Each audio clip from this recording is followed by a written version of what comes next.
Hello! Welcome to Levels Plus Weekly episode 9. And today is a Capcom vs. SNK spectacular. According to Gematsu, the Game Rating and Administration Committee of Korea has rated SNK vs. Capcom the match of the Millennium for the Switch.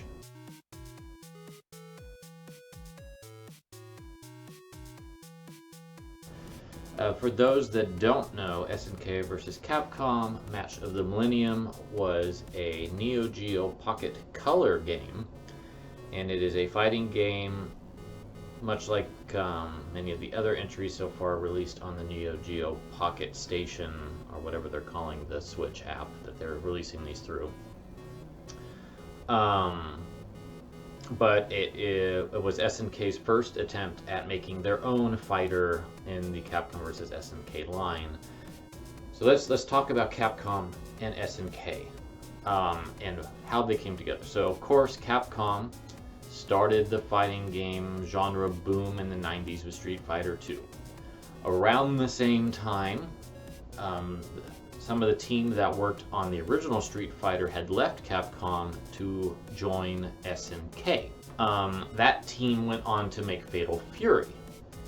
And from Fatal Fury then came Art of Fighting, Samurai Showdown, and from there, the King of Fighters. So while Capcom was doing Street Fighter, SNK was doing all of those, and then a few others that are more minor on the scale. And then there's Alpha Denshi, who was doing World Heroes on the Neo Geo hardware.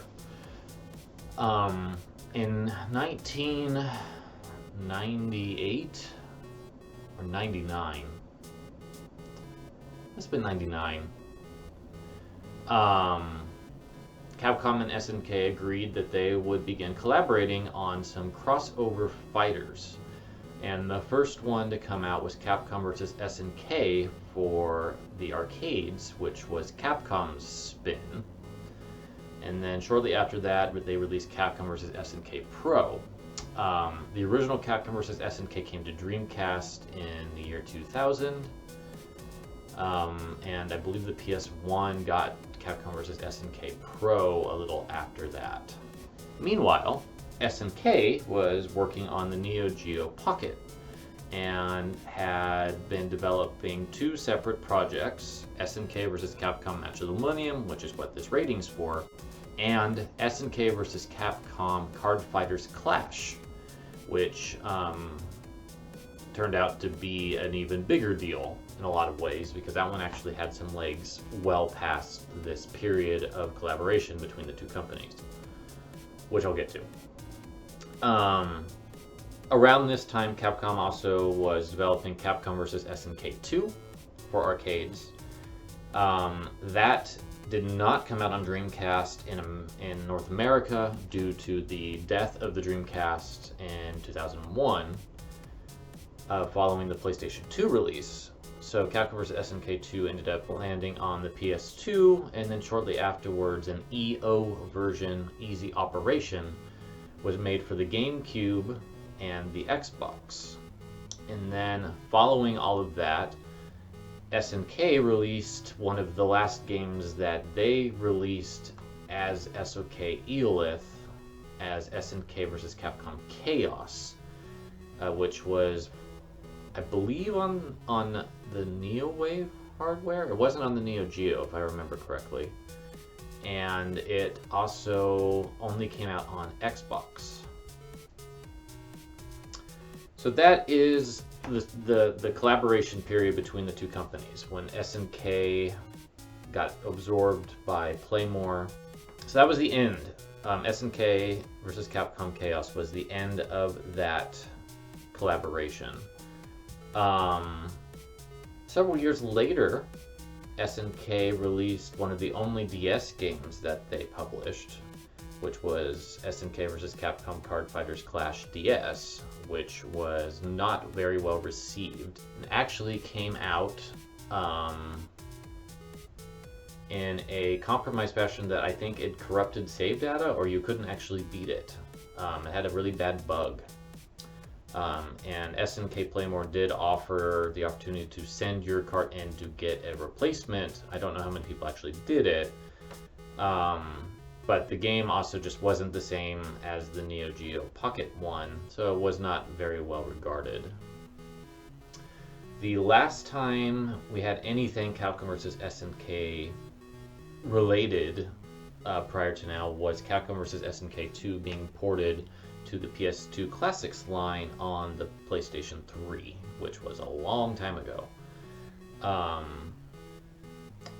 And from my understanding, the two companies, when SNK Playmore kind of took shape, kind of stopped liking each other. I'm not entirely sure of the entire background, but SNK Playmore was a company that never really found itself. They tried to continue onward with limited success, and oftentimes had development or publishing partners like Ignition Entertainment and Atlas to release their games. So here we are in 2021. Capcom and SNK could be friendly again. And part of me is wondering how much Ono from Capcom, I forget his first name, but Ono-san from Capcom, might have been the limiting factor on this continued collaboration. Ono definitely had some very strong opinions on certain things and his own way of handling the fighting game division, which really led Capcom into a dark place. Street Fighter IV is probably the most successful thing Ono did, but practically everything else after that has been a disaster in a way. Street Fighter Cross Tekken and its gem system and on-disc DLC, Marvel vs. Capcom Infinite with its compromised roster due to licensing meddling from Disney, as well as just not looking like a current generation game when it came out. And then Street Fighter V and its extremely beta release that didn't really please anyone upon its debut. And while Capcom has put in a lot of work into Street Fighter V, it basically abandoned those other two games very quickly because they weren't salvageable. And now that Ono's gone, now that Street Fighter VI is supposedly in development, and rumors are saying that it's kind of being retooled now that Ono left, Capcom's in an interesting position, and one that I think that they should absolutely be considering another Capcom vs. SNK game, or at the very least, reissuing Capcom vs. SNK 2 and continuing to work with SNK so they can release their games. It would be amazing if we had a compilation of Capcom vs. SNK, Capcom vs. SNK Pro, Capcom vs. SNK 2, SNK vs. Capcom Chaos, SNK vs. Capcom Match of the Millennium, and SNK vs. Capcom Card Fighters Clash. Both versions in one package. Now, that will probably not happen. If anything were to happen on a comp level, it would only be probably Capcom's 3, but I suspect that they would skip the first 2 and just go to 2. In my wildest dreams, they do a deluxe version of 2, where they add a few more characters, incorporate the stages and the music from Capcom vs. SNK, and I don't really have anything else. I mean, that's all they would really need to do. If they went deluxe and just added in a few more fighters from other, like Street Fighter 3 and later KOF games, and just cleaned up the sprite work a little bit and maybe made the projectile effects look nicer, that's all they would have to do, really, to really make me happy. But ultimately, this news of SNK vs. Capcom Match of the Millennium coming to the Neo Geo Pocket Color Selection, or whatever, However, SNK is calling it for the Switch is awesome news. I've heard it's the best fighter that they put out in the Neo Geo Pocket, and it's the one that just seemed like it never would happen out of all of those fighting games that came out on the Neo Geo Pocket. I'm not an expert on the Neo Geo Pocket at all. I only have 3 of the 5 current releases, and I need to get Last Blade and the Fatal Fury one because I'm wanting to support SNK's efforts in this. And I'm hoping that continued support will lead to more continued retro content from them. And I really want Capcom to start revisiting their classic fighters too. I personally believe that Capcom vs. SNK 2 is the best fighter they made. Just edges out Street Fighter Alpha 3 for me. So clearly, I want to have more Capcom vs. SNK. In my wildest dreams, a third game, a proper third game, that maybe even Capcom and SNK could collaborate on, since SNK's 3D skills are getting much better. The KOF 15 footage looks much better than 14, and if we could somehow figure out a way to merge these 2 graphic engines and gameplay engines into one game and just keep drip feeding us a roster, I'm in. I would be so in for that. That would almost be enough for me to buy a next generation console in for that. Because Capcom vs. SNK 2 was so good, and I feel like SNK is at a good point. Sam Show 2019 is excellent. I can't say anything about KOF 14, although I've heard good things beyond it looks a little rough. But Sam Show it's got a really strong graphic style. The gameplay is solid, and KOF 15 looks impressive. It's basically like they learned from Sam Show and now can apply that to KOF. So I just am excited for the future of potential collaboration. I don't know if it's going to happen. I would like it to happen, and at the very least, I'd like Capcom vs. SNK 2 to come out on modern platforms. Even if they issued the PS2 or the GameCube or Xbox version of the game, that's totally fine. That's my plea to you, Capcom. Bring Capcom vs. SNK 2 back. SNK, thank you for working so hard to make SNK vs. Capcom Match of the Millennium happen. I hope Card Fighters Clash is next. Or at least on the docket down the road. I have heard marvelous things about that game.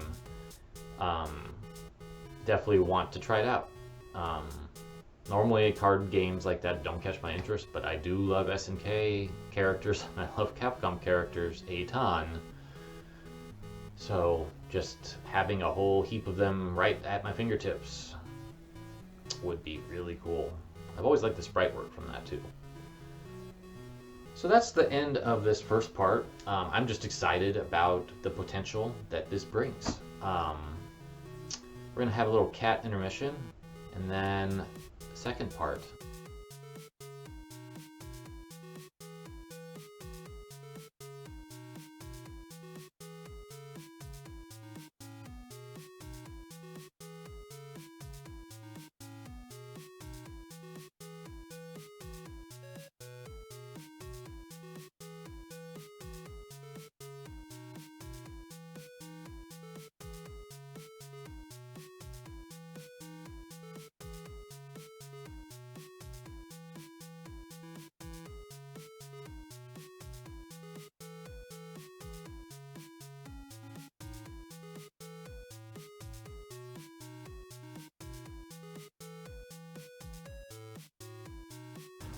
Since I'm talking about callbacks, I'm talking about games I want to see re-released, I want The Last Story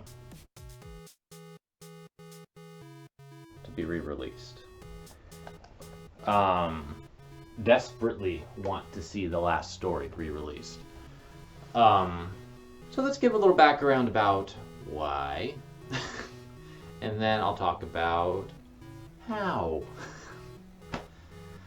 Alright, so the last story came out on the Wii back in, I want to say 2009? 2010 in Japan.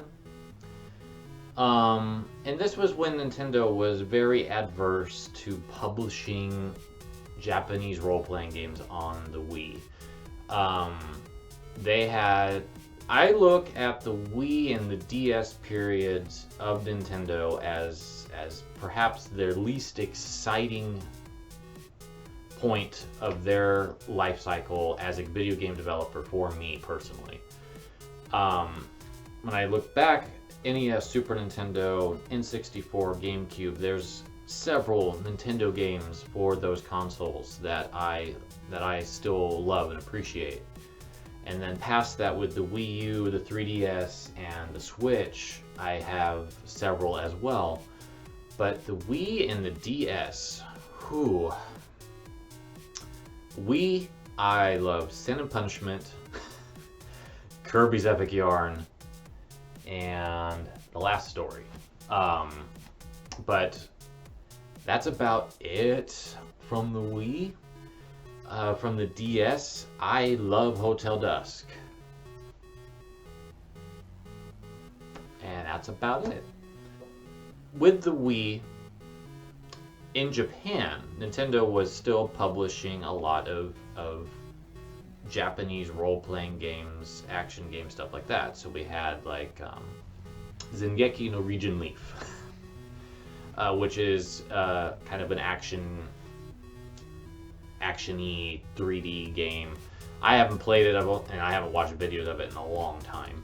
But that was a game that they had contracted out. They worked with an outside developer on that one. There's of course Xenoblade, which became Xenoblade Chronicles. There's The Last Story. There's Pandora's Tower. I would say Sin and Punishment, Star Successor, is part of this as well, but that one actually did get localized without a fight. But like with the Wii, like we had Fire Emblem Radiant Dawn early on, but that didn't sell well because Fire Emblem hadn't really gathered that audience yet. And outside of, I think Nintendo was just so focused on motion controls and trying to innovate in that space that they didn't really think about making traditional styled games. Because Mario now had motion controls, Zelda now had motion controls, Metroid now had motion controls. And personally speaking, I hate motion controls in 90% of the Wii library. You want to know who had good motion controls? Resident Evil 4. That was really good motion controls. Sin and Punishment Star Successor. Dead Space Extraction. Those had good motion controls. And honestly, that's about it for me on the motion control front. So Nintendo had a couple of these early games like Fire Emblem Radiant Dawn, just kind of not connect, and it's probably because they didn't put a lot of marketing into them. So when it comes towards the end of the Wii's life, when the GameCube got quirky stuff like Odama and Chibi Robo, there wasn't that type of stuff happening for the Wii. That just wasn't a focus, a priority for Nintendo anymore. So we have Xenoblade, Last Story, and Pandora's Tower.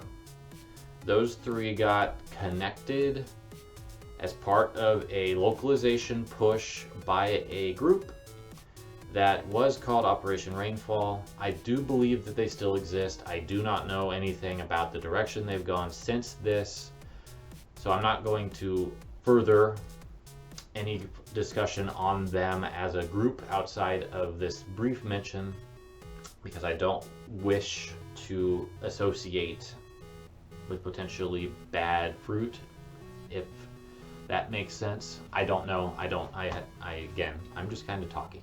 So this movement did basically sent Nintendo a bunch of letters, a bunch of social media at the time. Remember, this was 2010, 2011. So like Twitter wasn't as big as it is now, Reddit wasn't as big as it is now, and Nintendo certainly was slower on getting connected with the social media component of their marketing arm. So it was a lot of handwritten letters, a lot of fan art. I contributed, I sent in stuff for Xenoblade and The Last Story. Nintendo decided that they would release Xenoblade Chronicles through GameStop in a limited fashion, which for a time did make it one of the rarer Wii games. So when I sold mine in, I basically got a credit for what I had spent, I would bet, because I sold my Wii copy in the heyday of there was no 3DS, new 3DS version. It wasn't on the Wii U yet as a virtual console release. So I got the most out of it. And I spent 50 hours on the Wii original, but Definitive Edition just fixed so many things about it that I was able to not get annoyed or drained or exhausted and just enjoy the entire game. And I love Xenoblade. It almost was my 2020 Game of the Year. It would have been probably if I had not disqualified it on being a remaster. So Nintendo stopped there. They didn't decide to localize the PAL versions of The Last Story or Pandora's Tower. They let those sit. And that was unfortunate because I think that kind of harbored some ill will. It's like, well, why did you go that extra step to publish one but not the other two in the same way? But thankfully, Nintendo did allow Xseed to license those other two games and bring them out on their label. So that's why when you look at the actual version, you'll see the Xseed logo on there. I don't have Pandora's Tower anymore, but it's the same deal. And Xseed went all in on a deluxe edition for the time, which came with this nice clamshell box that I've been showing off. That came with the game, as well as a small art book and a premium soundtrack, which is not the entire soundtrack. It's 7 tracks from Nobuo Uematsu's score. And then it had a nice color manual in there as well. So The Last Story was developed by Mistwalker, as well as the remnants of Artoon and Cavia. I forget what that grouping was. It doesn't say on the packaging. But it was a company formed from Artoon and Cavia. Artoon was probably best known for Blinks, the Time Sweeper on the Xbox, which wasn't a very well received game at the time. But that was kind of what they did, was that kind of mascot-y, platformy, action game type of stuff.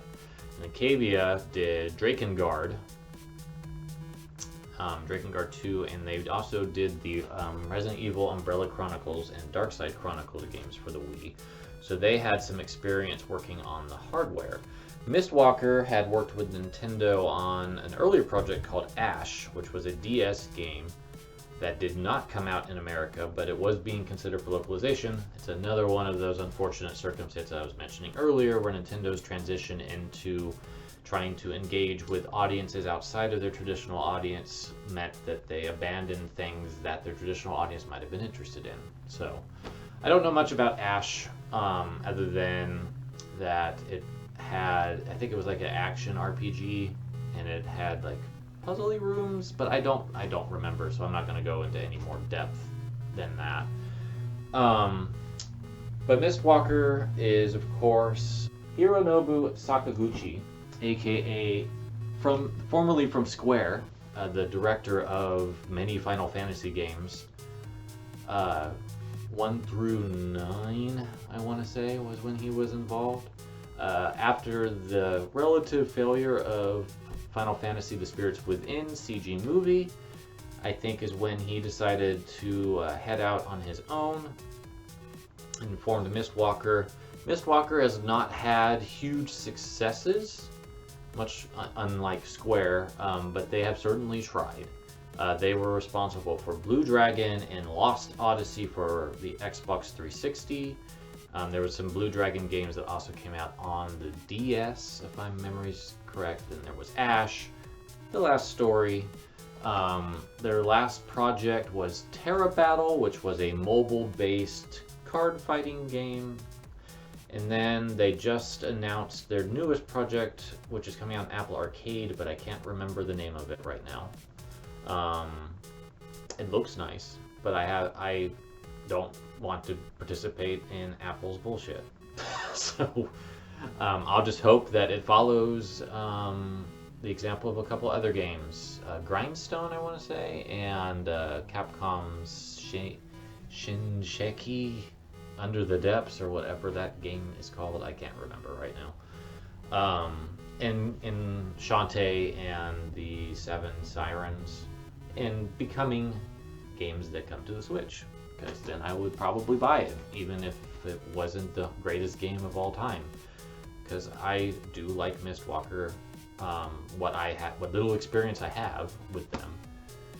And the last story, when I saw what it was going to be about, reminded me so much about game design ideas I had as a teenager.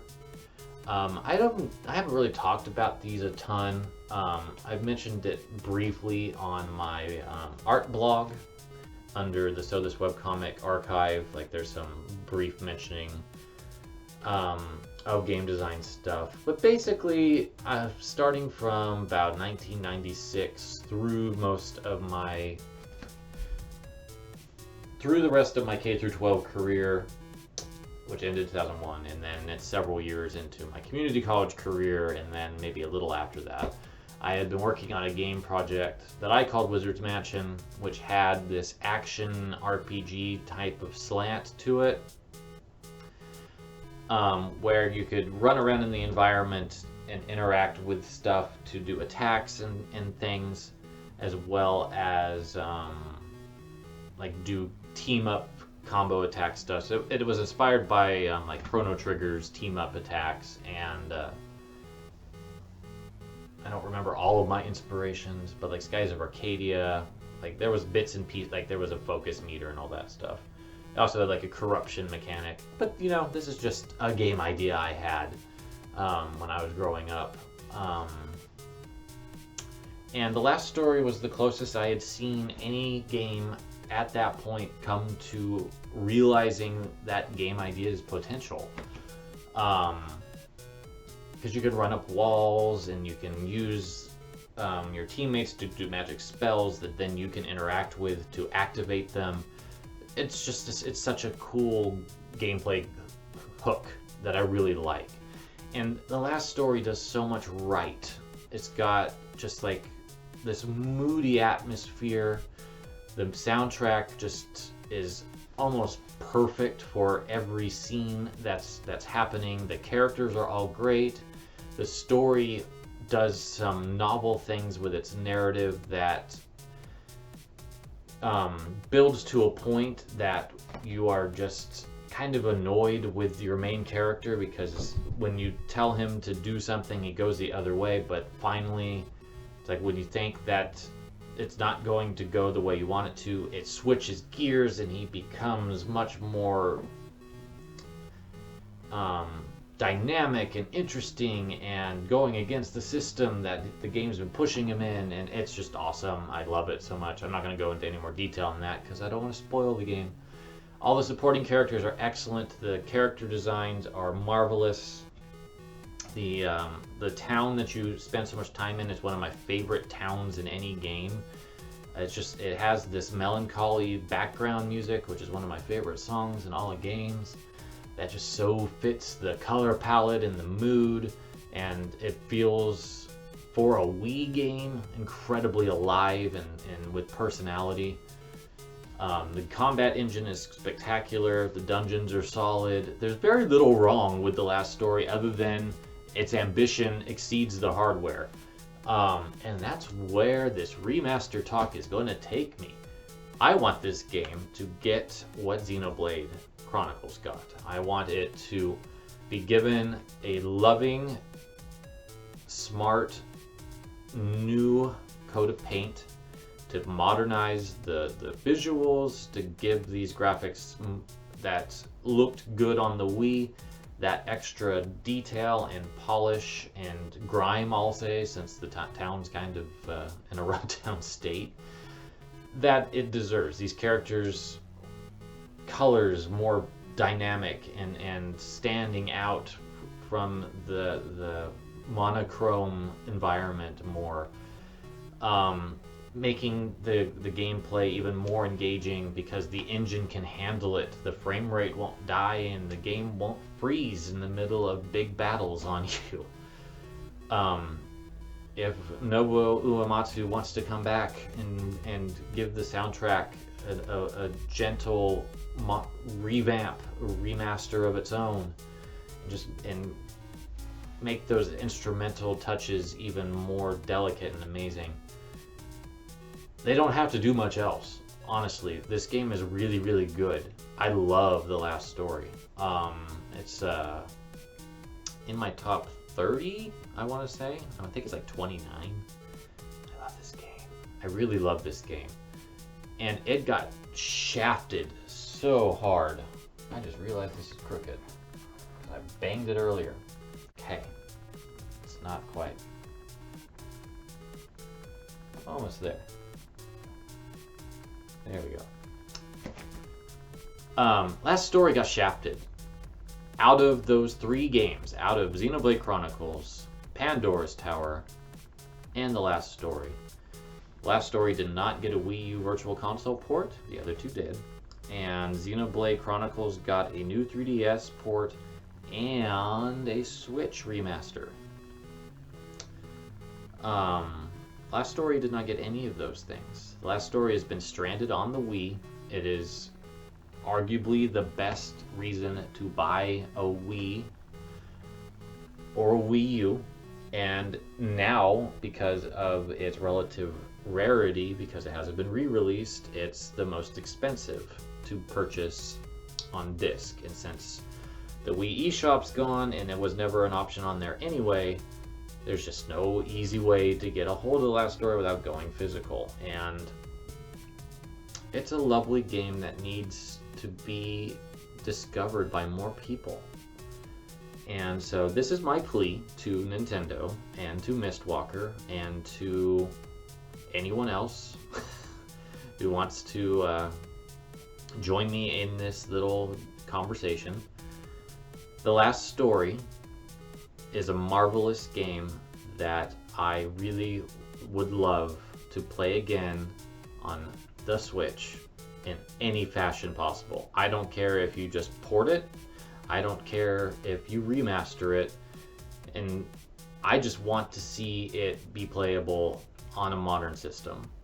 I really do. And it deserves it so much.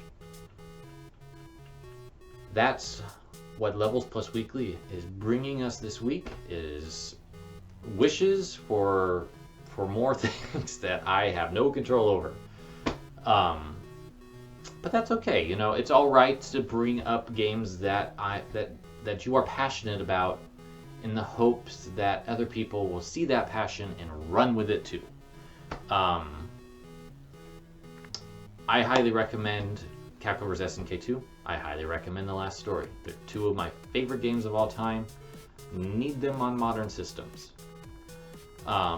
That's the plea of this episode, is get them out there. So with that, we're gonna end. Thank you for watching and listening to me reminisce and talk about games I want to see come back. Let's hope that might happen. Until next week, take care.